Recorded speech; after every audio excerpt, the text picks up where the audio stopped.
ஆண்டவராகிய இயேசு கிறிஸ்துவின் கிருபையும் சமாதானமும் உங்கள் அனைவரோடும் கூட என்றென்றைக்கும் இருப்பதாக. தலைப்பு: நான் உன்னை விட்டு விலகுவதும் இல்லை, உன்னை கைவிடுவதும் இல்லை. ஏசாயா 50ஆம் அதிகாரம் 1ஆம் வசனம் முதல் 11ஆம் வசனம் வரை. இந்த வேத பகுதியில் கர்த்தருடைய விருப்பம் என்ன? அவர் மிகவும் வேதனைப்பட்டு வருத்தப்பட்டு நம்மேல், கர்த்தருடைய ஜனங்கள் மேல், தம்முடைய ஜனங்கள் மேல் அவர் வருத்தப்பட்டு சில வார்த்தைகள் மனம் திறந்து இங்கு தீர்க்கதரிசி மூலமாக பேசுகிறார். அவர் இருதயத்தில் உள்ளதை ஏசாயா தீர்க்கதரிசியிடம் சொல்லி நமக்கு அதை வெளிப்படுத்துகிறார். அவர் மனம் எவ்வளவாய் ஏக்கம் கொண்டிருக்கிறது, எவ்வளவாய் வேதனைப்பட்டிருக்கிறது என்பதை நாம் இந்த வேத பகுதியில் புரிந்து கொள்ளலாம். கர்த்தர் நம்மிடத்தில் எதிர்பார்க்கிற காரியங்களை நாம் செய்வதில்லை. கர்த்தர் நம்மிடத்தில் எதிர்பார்க்கிற காரியங்களை நாம் செய்வதில்லை. அதற்கு பதிலாக அவருடைய விருப்பத்தை விட்டு நாம் நம் விருப்பத்திற்கு எல்லா காரியங்களையும் செய்கிறோம். கர்த்தர் சொல்லுகிறார், நம்முடைய பாடுகள், நமக்கு வரும் துன்பங்களுக்கு நாம் தான் காரணமாயிருக்கிறோம். நம்முடைய அக்கிரமங்களின் நிமித்தமாகவும் நம்முடைய மீறுதல்களின் நிமித்தமாகவும் தான் நமக்கு துன்பங்கள் வருகிறது. ஆனால் நமக்கு துன்பம் வந்தால் நாம் என்ன செய்கிறோம்? கர்த்தரிடத்தில் கேட்கிறோம், கர்த்தாவே, எனக்கு ஏன் இந்த துன்பம் வந்தது, எனக்கு ஏன் இந்த பாடு வந்தது என்று கேட்கிறோம். இது கொஞ்சம் கூட அறிவில்லாத செயலா இருக்கிறது. அதாவது கர்த்தர் கேட்கிறார், நான் உன் தாய்க்கு கொடுத்த தள்ளுதற் சீட்டு எங்கே? எனக்கு எவனாவது கடன் கொடுத்து அந்த கடனுக்காக உன்னை விற்று போட்டேனா என்று கர்த்தர் கேட்கிறார். கர்த்தருடைய ஜனங்கள் தீயவர்களிடம் ஒப்பு கொடுக்கப்படுகிறார்கள். அதற்கு காரணம் என்ன? நாம் உடனே என்ன கேட்கிறோம்? கிறிஸ்தவர்கள், கர்த்தருடைய ஜனங்கள், இஸ்ரவேலர்கள், ரட்சிக்கப்பட்டவர்கள் என்று சொல்லுகிற, விசுவாசி என்று சொல்லுகிற நாம் துன்பம் வந்தால் கர்த்தரிடம் கேள்வி கேட்கிறோம் அல்லவா? இது எந்த விதத்தில் நியாயம் என்று கர்த்தர் கேட்கிறார். என்னை எப்படி நீ கேட்கிறாய்? நான் யாரிடத்திலாவது கடன் வாங்கினேனா? எனக்கு எவனாவது கடன் கொடுத்தானா? அதை அடைக்க முடியாமல் உன்னை நான் அவனிடத்தில் ஒப்பு கொடுத்தேனா என்று கேட்கிறார். அல்லது உன் தாய்க்கு நான் தள்ளுதல் சீட்டு கொடுத்து விட்டேனா? டைவர்ஸ் செய்து விட்டேனா? அதற்கு பதிலாக நான் உன்னை கொடுத்தேனா என்று கேட்கிறார். உனக்கு நான் இது இப்படியாக உனக்கு துன்பத்தை கொடுத்தேனா என்று கேட்கிறார். இதன் பொருள் என்ன? நம் துன்பங்களுக்கு, நம் அக்கிரமங்களின் நிமித்தம் நீதியுள்ள தேவன் நீதியின் சூரியனாயிருந்து நம்மை தண்டிக்கிறார். நாம் என்ன நினைக்கிறோம்? கர்த்தர் என்னை தண்டித்தார், அதை நான் சுமக்கிறேன் என்று நாம் நினைத்துக் கொள்கிறோம். கர்த்தர் எனக்கு துன்பத்தை கொடுத்தார், நான் இதை சுமந்து கொண்டிருக்கிறேன் என்று நம்மை உத்தமர்களாக ஆக்கிக் கொண்டு, நம் மனதில் உத்தமர்களாக நினைத்துக் கொண்டு, பிறரிடம் பேசிக்கொண்டு நாம் திரிகிறோம். கர்த்தர் கடன் கொடுத்தவனுக்காக கொடுக்க முடியாமல் நம்ம விற்று போட்டாரா? அவர் அப்படிதான் அவர் கேட்கிறார். இது நாம் செய்கிற எவ்வளவு பெரிய தவறு, இது எவ்வளவு பெரிய மோசமான மனநிலை. நம் வாழ்க்கையில் நமக்கு துன்பங்கள் வந்தால், எந்த வேதனை, எந்த வலி, எந்த பிரச்சனை என்றாலும் அதற்கு முதல் காரணம் நாம் தான். முழுமையான காரணம் நாம் தான். கர்த்தரை குறை சொல்லக்கூடாது. அது மிகப்பெரிய தவறு. எந்த சூழ்நிலையிலையும் குறையோ குற்றமோ செய்யாதவர் பேர்தான் நல்லவர். அவர்தான் நம் தேவன். அவரை குற்றப்படுத்தக் கூடாது. எந்த சூழ்நிலையிலையும் குற்றப்படுத்தக் கூடாது. அவர் நம்மை கொன்று போட்டாலும் அதுவும் நன்மைக்குதான். நம்மை வாழ வைத்தாலும் அதுவும் நன்மைக்குதான். அவர் நமக்கு துன்பத்தை கொடுத்தாலும் அதிலும் நம்மை காப்பதற்காக இருக்கும். அக்னி கடலில் தள்ளி விடாமல் நம்மை மீட்பதற்காக தான் இருக்கும். அப்படி இருக்க அதை உணர்ந்து கொள்ளாமல் அல்லது புரிந்து கொள்ளாமலே இருக்கட்டுமே, என்ன காரணம் என்று தெரியாமலேயே இருக்கட்டுமே, காரணம் தெரியாமல் அவர் பேரில் எப்படி குற்றம் சாட்டுவது? ஏன் இப்படி எனக்கு செய்தீர் ஆண்டவரே என்று எப்படி கர்த்தரிடம் போய் கேட்க மனம் துணிகிறது? இது நம்முடைய அக்கிரமம் அல்லவா? நம்முடைய மதியின செயல் அல்லவா? அதைதான் கர்த்தர் சொல்லுகிறார். உங்கள் அக்கிரமத்தின் நிமித்தம், இதோ உங்கள் அக்கிரமத்தின் நிமித்தம் நீங்கள் விற்கப்பட்டீர்கள். நீங்கள் எந்தெந்த பொல்லாத ஆவிகளின் பேச்சை கேட்டு பாவம் செய்தீர்களோ அதே பொல்லாத ஆவிகள் உங்கள் சத்துருக்களுக்குள் நுழைந்து அவர்கள் மூலமாய் உங்களை தண்டிக்கிறது. நீ செய்த பாவத்தின் நிமித்தம் தான் உனக்கு தண்டனை வருகிறது. உதாரணத்திற்கு, ஒரு மனிதன் இருக்கிறான். கர்த்தருடைய பிள்ளை இஸ்ரவேலன் அல்லது கர்த்தருடைய பிள்ளை ரட்சிக்கப்பட்டவர்கள் எப்படியோ வைத்துக் கொள்வோம். கர்த்தருடைய பிள்ளை. அந்த மனிதன் நன்று தெரியும். எது சரி, எது தவறு, செய்ய வேண்டியதென்ன, செய்யக்கூடாததென்ன என்று நன்றாகவே தெரியும். அப்படி தெரிந்திருக்கும் பொழுது என்ன செய்யலாம்? பெருமை பாவம் என்பது தெரியும். ஆனால் அந்த மனிதன் கர்த்தருடைய பிள்ளையா இருந்து கொண்டு பெருமைப்படுவான். பெருமையாக பேசுவது, பெருமையாக செயல்படுவது. இப்படி நடந்தால் என்ன இருக்கும்? நல்வாழ்வு இருக்கும் பொழுது பெருமை பேசிக்கொண்டு அலைவது. நான் பார் இதை செய்தேன், நான் இதை செய்தேன், நான் அதை பண்ணேன், என்னை அங்கு பெருமையாக பாராட்டினார்கள், இங்கு புகழ்ச்சியாக சொன்னார்கள் என்று நாம் சொல்லிக் கொண்டு திரிகிறோம். இது நமக்கு இயல்பான காரியம், மிக சுலபமாய் செய்கிற காரியம். நாம் இப்படி சொல்லிக்கொண்டு பெருமை பேசிக்கொண்டு திரிவோம். இதன் விளைவு பெருமை பாவம், கர்த்தர் அருவருக்கிற பாவம். இப்படி இருக்கும் பொழுது பொல்லாத பெருமையின் ஆவி மனிதனுக்குள் நுழைந்து அவன் தலை சம்பந்தப்பட்ட பிரச்சனைகளை குடிக்கும். தலைவலி வரும், பெரிய பெரிய பிரச்சனைகள் கூட வரலாம். பெருமையின் நிமித்தம் பலவித எல்லாவித வேதனைகளும் வரும். ஏதோ ஒரு வியாதி வந்து மிகவும் துன்பப்பட்டு அதிகம் பெருமை, அதனால் அதிக திமிரான பேச்சு நடத்தை இருக்கும். உடலில் கொழுப்பு சேர தொடங்கும். கொழுப்பு சேர்ந்தால் ஹார்ட் ப்ராப்ளம் வரும், கொழுப்பு கட்டிகள் வரும். இப்படி நிறைய பிரச்சனைகள் வரும். வந்த பின்பு என்ன சொல்வது? கர்த்தரையே நம்பியிருந்தேன், நான் ஆலயத்திற்கு காணிக்கை கொடுத்தேன், நான் உபவாசித்து ஜெபத்திற்கெல்லாம் போனேன், கர்த்தர் எனக்கு தன்னை கொடுத்து விட்டாரே, எல்லோரும் போல நானும் தானே கஷ்டப்படுகிறேன், கர்த்தர் என்னை பாதுகாக்கவில்லை என்று கர்த்தரை குறைவு சொல்வது. கர்த்தர் பெருமை பாவம் என்று சொல்லி இருக்கிறார் அல்லவா? அறியாதவர்கள் செய்கிறார்கள் என்றால் சொல்லப்பட்டு கேட்கப்பட்ட நீ செய்யலாமா? இப்படி அந்த துன்பம் வந்த பின்பு கர்த்தரை நோக்கி முறையிடுவது, கர்த்தரை குற்றம் சொல்லுவது. இப்படி செய்யாதிருங்கள் என்று கர்த்தர் சொல்லுகிறார். உங்கள் அக்கிரமத்தின் நிமித்தம் நீ பெருமைக்கு இடம் கொடுத்தாய், பெருமையின் ஆவி உனக்குள் வந்து உனக்கு வியாதியை கொடுக்கிறது, உனக்கு பிரச்சனைகளை கொடுக்கிறது, உனக்கு பற்றாக்குறை பண பிரச்சனைகளை கொடுக்கிறது.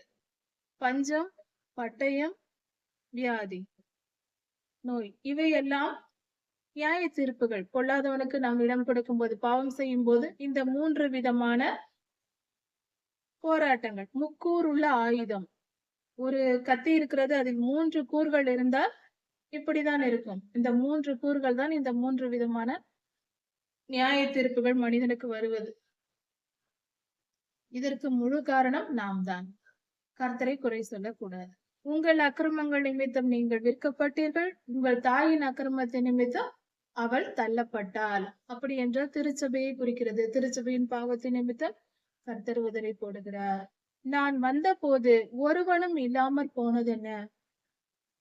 இது எவ்வளவு வேதனையான காரியம். சர்வலோகத்தின் அதிபதி அவர் வருகிறார், அவரை வரவேற்க ஒருவரும் இல்லை. ஆண்டவராய் இயேசு கிறிஸ்துவின் முதல் வருகையை குறித்து அதற்கு முன்னமே சொல்லப்பட்ட வாசனம் இது. 500 ஆண்டுகளுக்கு முன்பாக. அதாவது கர்த்தர் பிறக்கிறார், அவர் இந்த உலகத்திற்கு வருகிறார், நம்மை ரட்சிக்க ரட்சகராய் வருகிறார். அவரை வரவேற்க, அவரை ஏற்றுக்கொள்ள எந்த இஸ்ரவேலர்களும் தயாராய் இல்லை. அவரிடத்தில் குறை கண்டுபிடித்தார்கள், குற்றம் கண்டுபிடித்தார்கள், ஏற்றுக்கொள்ளாமல் தான் கடைசியில் சிலுவையில் ஒப்பு கொடுத்தார்கள்.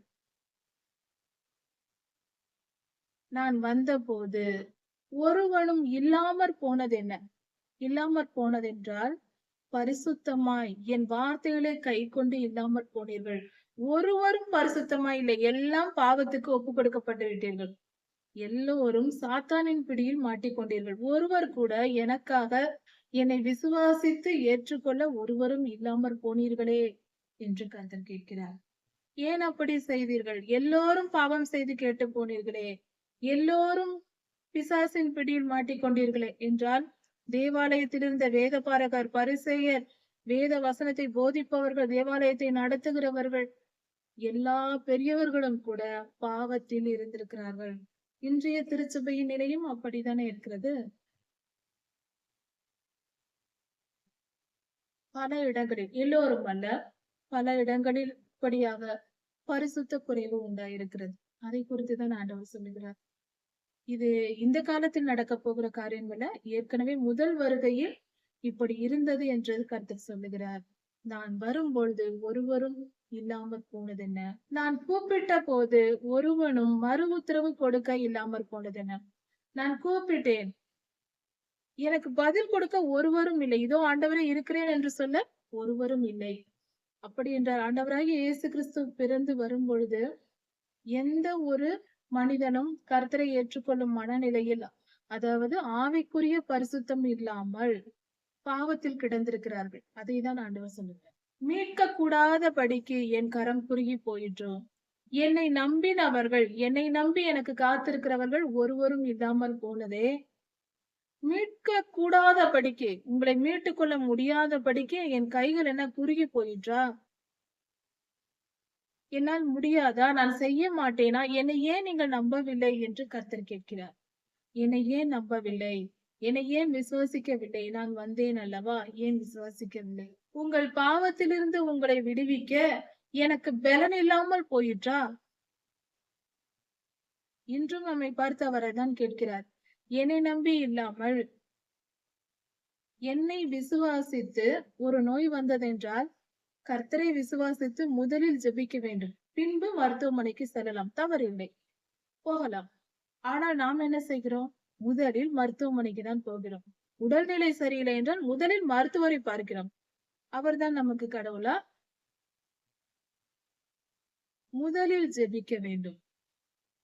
கர்த்தரின் ஆலோசனையின்படி அடுத்தது என்ன செய்ய வேண்டும் என்பதை கர்த்தரிடம் கேட்டு செயல்பட வேண்டும். தேவைப்பட்டால் மருத்துவரை பார்க்கலாம், தேவையில்லை என்றால் வீட்டிலேயே இருக்கலாம், குணமாகும். நம் பாடுகளிலிருந்து விடுவிக்க அவரால் முடியாதா? அவருக்கு பலன் இல்லையா என்று கேட்கிறார். நாம் அவரை விசுவாசிப்பதில்லை, அவருக்கு கொடுக்கும் கனத்தை கொடுப்பதில்லை, மரியாதை கொடுப்பதில்லை. இது மிகப்பெரிய தவறு. அப்படி செய்யக்கூடாது.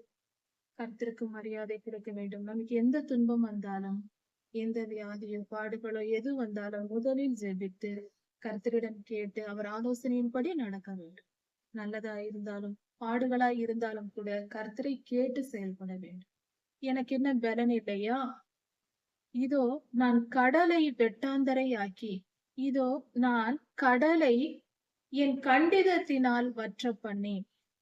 மோசே ஐயாவின் காலத்தில் கர்த்தருடைய காற்று வந்து செங்கடலை இரண்டாய் பிளந்தது. தரை வற்றி போயிற்று. கடலின் நடுவே தரையில் நடந்து போனார்கள் இஸ்ரவேலர்கள். கர்த்தருடைய கண்டிதத்தினால் அது நடந்தது. அவருடைய வார்த்தை, அவர் கண்டித்து சொன்னார், கடல் பிளந்து நின்றது. அவர் வல்லமை அப்படிப்பட்டது. என் வல்லமையில், என் பலனில் குறைவு இருக்கிறதா என்று கேட்கிறார். அவர் பலனுள்ளவர். என் கண்டிதத்தினால் கடலை வெட்டாந்தரையாக்கி நதிகளை வற்றி போக பண்ணுகிறேன். நதிகளும் வற்றி போகும், அதன்படி நான் செய்வேன். யோர்தான் நதியை எலிசாயா இரண்டாக பிளப்பார், நடந்து போவார் யோர்தானை கடந்து. இதுவும் நடந்தது. கர்த்தரே செய்தார். இப்படி கர்த்தர் நினைத்தால் இப்பொழுதும் கூட கடலை வற்ற பண்ணவும், கடலை வெட்டாந்தரையாக்கவும், தண்ணீரை ஆற்றை வந்து வற்றி போக பண்ணவும் கர்த்தரால் முடியும். பல இடங்களில் இப்பொழுது நடக்கிறது அல்லவா? இப்படி செய்ய முடியும். இப்படி செய்யும் பொழுது அதில் உள்ள மீன்கள் எல்லாம் செத்து போய் நாறி போகும். காற்று இல்லாமல், குடிக்க தண்ணீர் இல்லாமல் மீன்கள் எல்லாம் செத்து போகும். நான் வானங்களுக்கு கார் இருளை உடுத்தி, வானத்திற்கு இருளை துணியாக உடுத்தி இருக்கிறாராம். இரட்டை மேலே உடுத்தி இருக்கிறாராம். இரட்டை அவைகளின் மூடு சீலை ஆக்குகிறேன். எப்படிப்பட்டதா இருக்குது? வானத்திற்கே உடுத்து வைக்கிறவர், வானத்திற்கு இருளை போர்வையாக்கி இரட்டை உடுத்து வைத்திருக்கிறாரா?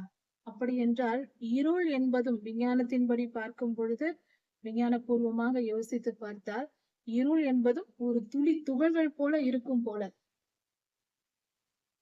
வெறுமையானதை இருள் என்று நாம் நினைக்கிறோம். ஆனால் அது துகள்களாக இருக்க வாய்ப்புண்டு. இந்த வசனத்தின்படி பார்க்கும் பொழுது இருளை துணியாக உடுத்தி இரட்டை மூடு சிலையாக்குகிறார். வானத்தையே மூடி வைக்கிறவர் அவர். அவரை பார்த்து நாம் என்னென்ன காரியங்கள், நாம் எவ்வளவு சாதாரணமாக கர்த்தரை நினைக்கிறோம். அவர் மிகவும் பெரியவர், சர்வ வல்லமை உள்ளவர், எதையும் செய்ய வல்லமை உடையவர். இளைப்படைந்தவனுக்கு சமயத்திற்கு ஏற்ற வார்த்தை தர நன்றாக ஞானமுள்ள நிறைவான ஞானமுள்ள ஒரு மனிதனின் நாவை எனக்கு ஆண்டவர் கொடுத்திருக்கிறார். இது ஆண்டவராகிய இயேசு கிறிஸ்துவை குறித்து சொல்லப்பட்ட தீர்க்க தரிசனம். இயேசு கிறிஸ்து முதலில் பிறந்த பொழுது அவர் என்ன செய்தார்? இளைப்படைந்தவனுக்கு, அதாவது வாழ்க்கையில் தோல்வி அடைந்து சோர்வில் உடைந்து போய் அமர்ந்திருக்கிற ஒரு மனிதனுக்கு ஆறுதல் தந்து உற்சாகப்படுத்தும்படியாக ஞானமுள்ள கல்விமானின் நாவை கர்த்தர் தந்தார். ஆண்டவராகிய இயேசு கிறிஸ்து இந்த காரியங்களை எல்லாம் செய்தார். இப்படிப்பட்ட குணமுடையவராய் கர்த்தர் இருப்பார், ஆண்டவராகிய இயேசு கிறிஸ்து இருப்பார் என்று முன்கூட்டியே சொல்லப்பட்டிருக்கிறது. ஆண்டவராகிய இயேசு கிறிஸ்து எப்படி வாழ்ந்தார் என்று சொல்லப்பட்டிருக்கிறது. அவர் கல்விமானின் நாவை தந்தருளினார், தேவனிடத்திலிருந்து பெற்றுக்கொண்டார். அப்படி என்றால் ஞானம் உள்ளவராக, பிறருக்கு போதிக்கிறவராக, வசனத்தை போதிக்கிறவராக அவர் ஞானம் உள்ளவராக இருந்தார். போதிக்கிற நல்ல திறமை உள்ளவராய் இருந்தார். நல்ல ஞானம், பூரண ஞானம் உள்ளவராய் ஆண்டவராகிய இயேசு கிறிஸ்து இருந்தார். பிதாவாகிய தேவன் ஆண்டவராகிய இயேசு கிறிஸ்துவை காலை தோறும் அவரை எழுப்புகிறார் என்று சொல்லப்பட்டிருக்கிறது. காலை தோறும் அவரை எழுப்புகிறாராம். நாமெல்லாம் அலாரம் வைத்து எழும் பழக்கம் வைத்திருக்கிறோம் சிலர். ஆனால் அது தவறு. கர்த்தரே நம்மை எழுப்ப வேண்டும், நமக்கு தூக்கத்தை கொடுக்க வேண்டும். நம் தூக்கத்தையும் விழிப்பையும் கர்த்தரிடத்தில் ஒப்பு கொடுப்பது நல்லது. அவரே நம்மை எழுப்புவது நமக்கு மிகவும் சிறந்தது. கற்றுக்கொள்கிறவர்களைப் போல நான் கேட்கும்படி என் செவியை அவர் திறக்கிறார். அப்படி என்றால் பள்ளி செல்லும் பிள்ளைகள், படிப்பதற்காக செல்லுகிற சிறு பிள்ளைகள் ஆசிரியரின் வார்த்தைகளை எப்படி கவனித்து கேட்பார்களோ அது போல ஆண்டவராகிய இயேசு கிறிஸ்து பிதாவாகிய தேவனுடைய வார்த்தையை கேட்கும்படியாக கர்த்தர் அவர் செவியை திறந்தருளினார். கவனித்து கேட்கும் ஞானத்தை, புத்தியை அவருக்கு கொடுத்தார். பிதாவாகிய தேவன் குமாரனுக்கு கொடுத்தார் என்று சொல்லப்பட்டிருக்கிறது. அவர் மனித அவதாரத்தில் மனிதரை போல அவர் வாழ்ந்து வந்தார். அப்பொழுது அவருக்கு இந்த கேட்கும் திறன், கவனிக்கிற நல்ல குணத்தையும் புத்தியையும் ஆண்டவர் கொடுத்தார், ஞானத்தை கொடுத்தார். ஆண்டவராகிய இயேசு கிறிஸ்துவுக்கு கர்த்தராகிய ஆண்டவர் என் செவியை திறந்தார், நான் எதிர்க்கவும் இல்லை பின்வாங்கவும் இல்லை. கர்த்தர் ஆண்டவராகிய இயேசு கிறிஸ்துவின் காதுகளை திறந்தாராம். பிதாவாகிய தேவன் பேசினார், குமாரன் கேட்டுக்கொண்டார், அவர் எதிர்க்கவில்லை. இதன் பொருள் பிதாவாகிய தேவன் சிலுவை மரணத்தில் இவர் படப்போகிற பாடுகளை எல்லாம் ஆவிக்குரிய செவியை, குமாரனின் செவியை திறந்து எல்லாவற்றையும் சொல்லுகிறார். அதை எல்லாம் முழுமையாய் ஏற்றுக்கொண்டார். குமாரன் ஆண்டவராகிய இயேசு கிறிஸ்து பிதாவுடைய கட்டளைகளை, அந்த பாடுகளை, துன்பங்களை, வலிகளை எல்லாவற்றையும் ஏற்றுக்கொள்ள சம்மதித்தார். அவர் முழுமையாய் சம்மதித்தார். எனக்கு இந்த பாடுகள் என்னால் முடியாது, இதை நான் செய்ய மாட்டேன், அதை செய்ய மாட்டேன் என்று சொல்லவில்லை, பின்வாங்கவில்லை என்று ஆண்டவராய் இயேசு கிறிஸ்து சொல்லுகிறார். பிதா சொன்னதை எல்லாம் கேட்டுக்கொண்டேன், நான் மாட்டேன் என்று சொல்லவில்லை. அடிக்கிறவர்களுக்கு என் தாடையும், தாடை முடியை பிடுங்குகிறவர்களுக்கு என் தாடையையும் நான் கொடுத்தேன் என்று சொல்லுகிறேன். ஆண்டவராகிய இயேசு கிறிஸ்து சிலுவையில் ஒப்பு கொடுப்பதற்கு முன்பாக துன்மார்க்க மனிதர்களால் அவர் கொடுமைப்படுத்தப்பட்டார், மிகவும் வேதனைப்படுத்தப்பட்டார். அவரை சவுக்கால் 39 அடிகள் முதுகில் அடித்தார்கள். அந்த 39 அடிகளையும் அவர் தாங்கினார். 5 அடிகளுக்கு மேல் அதை தாங்கி உயிரோடு எந்த மனிதனாலும் இருக்க முடியாது. ஆனால் இவர் 39 அடிகளை வாங்கி இருக்கிறார். எத்தனை வலித்திருக்கும், எத்தனை வேதனை இருக்கும். அதை சொல்லவும் புரிந்து கொள்ளவும் மிகவும் கடினம். சொல்வதும் கடினம், முழுமையாய் புரிந்து கொள்வதும் கடினம். மிகுந்த துன்பத்தை அனுபவித்தார். முதுகை காட்டிக் கொண்டிருந்தார், அவ்வளவு வழிகளையும் தாங்கிக் கொண்டு. ஏனென்றால் அவர் நம்மேல் வைத்த அன்புதான் காரணம்.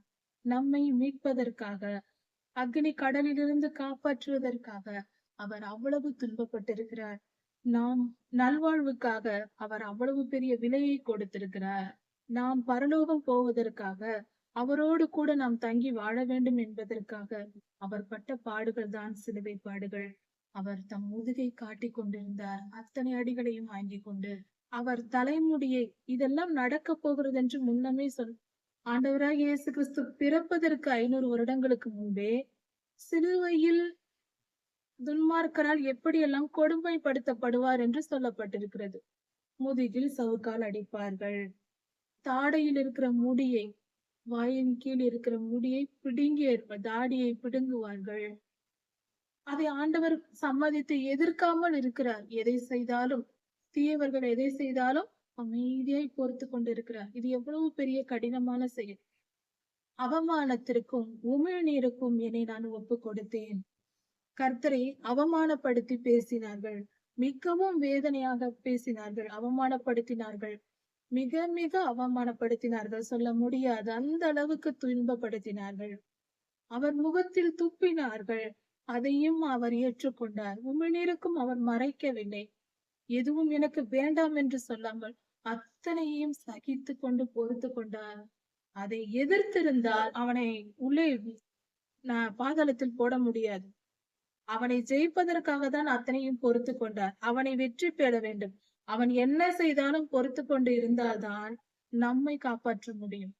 சிலுவையில் அவர் எதிர்த்து தம் வல்லமையை பயன்படுத்தி இருந்தால் அவன் ஜெயித்திருப்பான். நம்மை காப்பாற்றுவதற்காக அவர் அவ்வளவையும் அத்தனை துன்பத்தையும் பொறுத்து கொண்டு தாங்கிக் கொண்டார். அவரை அவ்வளவாய் அவமானப்படுத்தினான். இத்தனை வந்த போதும் ஆண்டவராகிய தேவன் எனக்கு துணை நிற்கிறார். கர்த்தராகிய ஆண்டவர் எனக்கு துணை செய்கிறார். ஆகையால் நான் வெட்கப்படேன், நான் வெட்கப்பட்டு போவதில்லை, நான் வெட்கப்பட்டு போவதில்லை என்று கர்த்தர் சொல்லுகிறார். பிதாவாகிய தேவன் என்னோடு இருக்கிறார். இந்த காரியங்கள் நடைபெற்றே தீர வேண்டும், சிலுவை மரணம் நிறைவேற வேண்டும் என்ற நோக்கத்திற்காக தான் ஆண்டவராகிய இயேசு கிறிஸ்து அத்தனை காரியங்களையும் பொறுத்து கொண்டார். அவர் பொறுமை இழந்து எதிர்த்திருந்தால் அவ்வளவுதான், நமக்கு ரட்சிப்பு கிடைக்காதே. அவர் ஜீவனை விட வேண்டும், இந்த பாடுகளை எல்லாம் அனுபவிக்க வேண்டும் என்பதே நீதி. இதை செய்தால்தான் நம்மை காப்பாற்ற முடியும். நம்மை காப்பாற்றுவதற்காக அத்தனையும் சகித்துக் கொண்டார். எவ்வளவு பெரிய விலை கொடுத்திருக்கிறார் நமக்காக. இப்பொழுது நமக்கு ஏதாவது ஒரு சின்ன துன்பம், துயரம் ஏதாவது வந்தால் உடனே அழுகிறோம். கர்த்தாவே, நான் உம்முடைய பிள்ளை ஆயிற்றே, எனக்கு எதற்கு துன்பம் வருகிறது? என்னை கிறிஸ்தவர்கள் என்று இவர்கள் கொடுமைப்படுத்துகிறார்களே, இவர்கள் என்னை திட்டுகிறார்கள், கேவலமாய் பேசுகிறார்கள் என்று சின்ன சின்ன விஷயங்களுக்கெல்லாம் நாம் உடனே துடித்து விடுகிறோம். யாராவது அவமானமாய் பேசினால் பேசட்டும். கர்த்தருடைய பிள்ளைகள் என்பதினால் அவர் நாமத்திற்காக அவர் நமக்காக எத்தனை பாடுகளை சுமந்திருக்கிறார். யாராவது ஒரு வார்த்தை சொன்னால் கூட நம்மால் பொறுக்க முடியாதா? பொறுத்து கொண்டு போவோமே. எத்தனை வேண்டுமென்றாலும் பேசட்டும். நம் பரம தகப்பனுக்காக, அவர் நாமத்திற்காக, அவருக்காக நாம் பொறுத்து கொண்டு போவோம். கிறிஸ்தவர்கள் என்ற பெயரின் நிமித்தம் யாராவது நம்மை அவமானமாய் பேசினால், தவறாய் பேசினால், துன்பப்படுத்தினால், கொடுமைப்படுத்தினால், எதை செய்தாலும் சரி, கர்த்தருடைய பிள்ளைகள் என்ற காரணத்தினால் நமக்கு துன்பம் வந்தால் அதை மனப்பூர்வமாய் ஏற்றுக்கொள்வோம். கர்த்தருடைய நாமம் மகிமைப்படும். கர்த்தர் நியாயம் தீர்ப்பார். நாம் கர்த்தருக்காக பொறுத்து கொள்ள வேண்டும். முறுமுறுக்க கூடாது. ஏன் இப்படி நடக்கிறது என்று கேள்வி கேட்கக்கூடாது. மனப்பூர்வமாய் ஏற்றுக்கொள்ள வேண்டும். இப்படி கர்த்தர் என்னோடு இருக்கிறார், பிதாவாகிய தேவன் என்னோடு இருக்கிறார் என்பதினால் எத்தனை அவமானங்கள் வந்தாலும் என் முகத்தை நான் கற்பாறையை போல ஆக்கினேன் என்று கர்த்தர் சொல்கிறார். என் முகத்தை பாறையை போல நான் இறுக்கிக் கொண்டேன், பாறையை போல நான் மாற்றிக்கொண்டேன் என்று சொல்கிறார். அப்படி என்றால் எந்த பதிலும் கொடுக்காமல் அமைதியாக தாங்கிக் கொண்டார். என்னை நீதிமான் ஆக்குகிறவர் என்னோடே இருக்கிறார். பிதாவாகிய தேவன் கர்த்தர் நம்மோடு இருக்கிறார், நம்மை நீதிமான் ஆக்குகிறார். மனுஷகுமாரனையும் பிதாவாகிய தேவனை நீதிமான் ஆக்குகிறார். அதனால் அவர் சொல்லுகிறார், என்னை நீதிமான் ஆக்குகிறவர் என்னோடே இருக்கிறார். என்னோட வழக்காடுகிறவன் யார்? பிதாவாகிய தேவன் எப்படி பரிசுத்தமானவரோ அதே போல மனுஷகுமாரனாகிய ஆண்டவராகிய இயேசு கிறிஸ்துவும் மனித அவதாரத்தில் பரிசுத்தமாய் வாழ்ந்தார். அவரை குற்றப்படுத்த யாராலும் முடியாது. அவரோடு வழக்காட யாரால் முடியும்? யாராவது வந்து இந்த தவறை செய்தார், அந்த தவறை செய்தார் என்று சொல்லவே முடியாது. அவர் எதுவும் செய்ததில்லை. என்னோடு வந்து வழக்காடுகிறவன் யார்? ஏகமாய் நிற்போமாக. என்னோடு வழக்காடுகிறவன் யார்? வா, எல்லோரும் வாருங்கள், ஒன்றாக நிற்போம். யார் எனக்கு எதிராளி? அவன் என்னோடு வரட்டும் என்று கர்த்தர் அழைக்கிறார். வா, என்னிடம் என்ன இருக்கிறது சொல், வா, வா, வழக்காடுவோம் என்று சொல்லுகிறார். இதோ கர்த்தராகிய ஆண்டவர் எனக்கு துணை செய்கிறார். ஒருவனும் அவரிடத்தில் வர முடியாது, வழக்காட வர முடியாது. எதை சொல்லி வழக்காடுவான்? அவரிடத்தில் ஒரு குற்றமும் இல்லை. சிலுவை மரணத்தில் ஒரு குற்றமில்லாத பாவ நிவாரண பலியாய், பரிசுத்தமான பலியாய் அவர் பலியாகிறார். அதைதான் இங்கு குறிப்பிட்டு சொல்லப்பட்டிருக்கிறது. குற்றமில்லாதவர் என்ற பொருள்படியின்படியே இந்த வாக்கியங்கள் சொல்லப்பட்டிருக்கிறது. ஒரு சிறு குற்றமும் ஒரு சிறு பாவமும் இல்லாதவர் நமது ஆண்டவராகிய இயேசு கிறிஸ்து அவர் மட்டும். இதோ கர்த்தராகிய ஆண்டவர் எனக்கு துணை நிற்கிறார். என்னை ஆக்கினைக்குள்ளாக தீர்க்கிறவன் யார்? பிதாவாகிய தேவனே குமாரனோடு இருக்கிறார். அவர் துணை செய்கிறார். அப்படி இருக்கும்போது எனக்கு தண்டனை கொடுக்கிறவன் யார்? யார் என்னை தண்டிக்க முடியும்? என்னைக்கு பாடுகளை கொடுக்க யாரால் முடியும்? ஒருவராலும் முடியாது. இதோ அவர்கள் எல்லாரும் கர்த்தருக்கு விரோதமாய் செயல்படுகிறவர்கள் எல்லோரும் ஒரு வஸ்திரத்தை போல பழசாவார்கள். அப்படி என்றால் ஒரு துணி நைந்து போய் பழசாய் மாறி கிழிந்து ஒன்றுமில்லாமல் போகும். அது போல நம்மை எதிர்க்கிறவர்கள், எதிராளிகள் போவார்கள். பழைய வஸ்திரம் போல அழிந்து போவார்கள். பொட்டுப்பூச்சி அவர்களை அரிக்கும். பொட்டுப்பூச்சி அவர்களை தின்று போடுமா? உங்களில் எவன் கர்த்தருக்கு பயந்து, நம்மை பார்த்து கர்த்தர் சொல்லுகிறார். இது எல்லா காலத்திற்கும் பொருந்தும் வார்த்தை. நம்மை பார்த்து கர்த்தர் சொல்லுகிற வார்த்தை.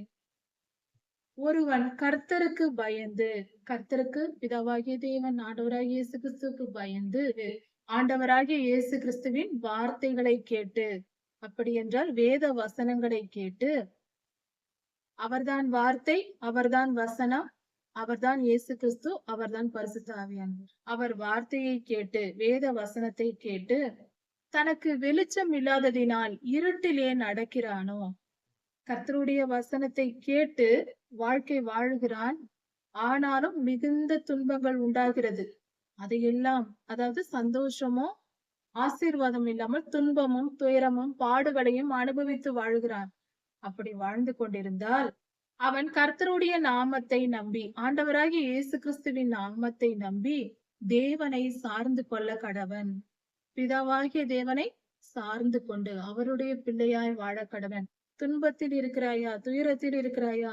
மிகுந்த பாடுகள் உண்டாயிருக்கிறதா? எது இருந்தாலும் கர்த்தரை சேர்ந்து கொள். அப்படி என்றால் அந்த துன்பம் இருந்தாலும் கர்த்தரை விட்டு விலகாமல் அவரை நெருக்கி கொண்டு இறுக பற்றி கொண்டு இருந்தால் அந்த துன்ப காலத்தை கடந்து போகலாம் என்பது பொருள். அவர் துன்பத்தை நீக்கி விடுவேன் என்று சொல்லவில்லை. அந்த துன்பத்தின் மத்தியில் நான் உன்னோடு இருந்து பாதுகாப்பேன் என்று சொல்கிறார். ஏனென்றால் அந்த பாதையில் தான் போனால்தான் நம் பரலோகம் சேர முடியும். துன்பத்தை அனுபவிக்காமல் இவ்வுலக வாழ்க்கையை இன்பமாய் வாழ்ந்தால் பரலோகம் போக முடியாது. அக்னி கடலே நிச்சயம். இவ்வுலக வாழ்க்கையை அனுபவிப்பதை நிறுத்திவிட்டு கர்த்தரால் கொடுக்கப்படும் பாடுகளை சுமந்து வாழ்ந்தால்தான் நிச்சயம் வெற்றி பெற முடியும். ஒரு சாதாரண ஒரு கிரிக்கெட் வீரராய் இருந்தால் கூட அவர் கிரிக்கெட்டில் வெற்றி பெற வேண்டும், அந்த விளையாட்டில் வெற்றி பெற வேண்டும் என்றால் அவர் மிகுந்த பயிற்சி எடுத்து தன் சரீரத்தை ஒடுக்கி, சரீரத்தில் வலி வேதனைகளை தாங்கிக் கொண்டு பயிற்சி எடுத்து ஓடி ஓடி விளையாடினால்தான் அவருக்கு அந்த வெற்றி கிடைக்கும், பரிசு கிடைக்கும். அப்படி இருக்கும் பொழுது ஒரு உலகத்தில் ஒரு விளையாட்டுக்காகவே நாம் நாம் நம்மை வருத்திக் கொள்ள வேண்டிய அவசியம் இருக்கும் போது நித்திய ஜீவனை சுதந்திரித்துக் கொண்டு நிரந்தரமாய் நித்திய வாசியான தேவனோடு நிரந்தரமாய் மரணம் இல்லாமல் வாழ வேண்டும் என்றால் இவ்வுலகத்தில் பாடுகளை ஏற்றுக்கொண்டுதான் ஆக வேண்டும். சுகபோகமாய் வாழ்ந்தால் பரலோகம் போக முடியாது. பாடுகளை ஏற்றுக்கொண்டு பரிசுத்தத்தை கற்றுக்கொண்டு பாவத்தை விட்டு விலகி கர்த்தருடைய வார்த்தையை படித்து தியானித்து அதன்படி நடந்து மனம் திரும்பி பரிசுத்தமானால்தான் நித்திய ஜீவனை அடைய முடியும். இதோ நெருப்பை கொளுத்தி அக்னி பொருள்களால் சூழப்பட்டிருக்கிற நீங்கள், அப்படி என்றால் உபத்திரவத்தின் மத்தியிலும் பாடுகளின் மத்தியிலும் நீங்கள் வாழ்ந்து கொண்டிருக்கிறீர்களா? நீங்கள் அனைவரும் அந்த அக்னியின் மத்தியிலும் நீங்கள் மூட்டின தீபத்திலும் அந்த அக்னி ஜுவாலையிலும் அதிலே நடவுங்கள். அந்த துன்பத்தின் மத்தியில் நடந்து வாருங்கள். வேதனையில் கிடப்பீர்கள். என் கரத்தினால் இது உங்களுக்கு உண்டாகும் என்று சொல்லுகிறார். இந்த அக்னியையும் இந்த தீபத்தையும் கொளுத்தி போட்டது நாம் தான். அப்படி என்றால் பாவத்தை செய்து நாம் பிறந்ததிலிருந்து பரிசுத்தமாய் வாழவில்லை. பல பாவங்களை செய்திருக்கிறோம். அந்த பாவத்தை நாம் செய்ததினால் அதன் மத்தியில் கிடந்து அதை கர்த்தர் அனுமதிக்கிறார். நீதானே இந்த பாவத்தை செய்தாய்.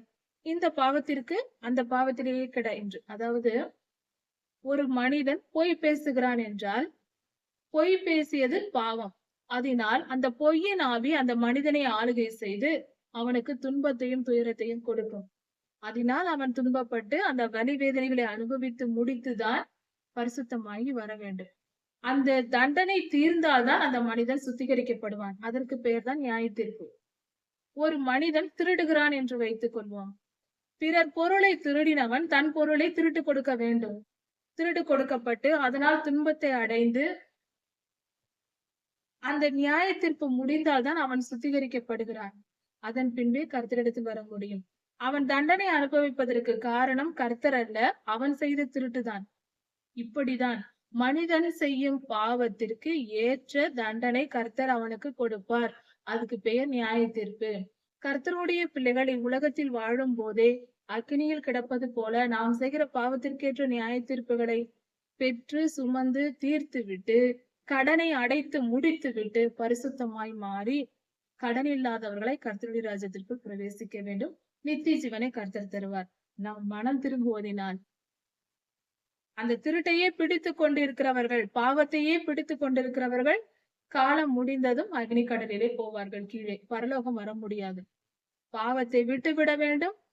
செய்த பாவத்திற்கு நியாயத்தீர்ப்பை அனுபவித்து முடித்து விட வேண்டும் நம் காலம் முடிவதற்குள். இதுதான் நீதி. இப்படியாக கர்த்தர் நம்மை நியாயம் தீர்த்து பரிசுத்தப்படுத்தி கர்த்தருடைய ராஜ்யத்திற்குள் சேர்த்துக் கொள்கிறார். அவருடைய செயல்கள் எல்லாம் நீதி உள்ளவைகள், ஒன்றும் மாறாது. கர்த்தர் நல்லவர், அவர் கிருபை என்றும் உள்ளது. அவரை அண்டிக் கொண்டால் சகலமும் நன்மைக்கு. கர்த்தர் உங்களை ஆசீர்வதிப்பாராக. இதன் தொடர்ச்சியை அடுத்த செய்தியில் பார்க்கலாம். மாறனாக.